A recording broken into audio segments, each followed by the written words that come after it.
I came here quite a long time ago, and I was all Jamaican. And then, if I look now at myself and see what has happened over the years, I am Canadian. And if I was to write or paint, it would have a Jamaican flavor. There's no doubt about that. It's my native land.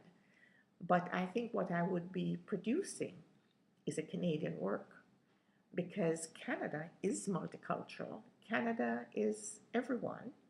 And Canada says to me, as someone who was born in Jamaica, we accept you. We expect you to live according to the laws of the land, but we don't expect you to forget your heritage.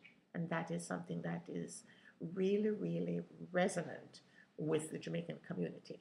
Because though it's a small island, we really do feel a connection back there.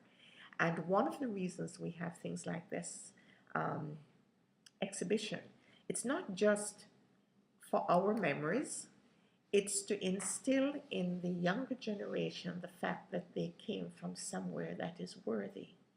You know, the usual thing about Jamaica, you know, fun, sun, rum, guns and gangs. Well, no, that's not it at all. It's that plus the fact that we do have a vibrant culture, a unique culture that expresses itself in all the arts and in our literature. And for the future, I just see us getting more grounded in Canada, even as we keep that connection to our place and space, which is not in Canada, but because of us, becomes part of Canada.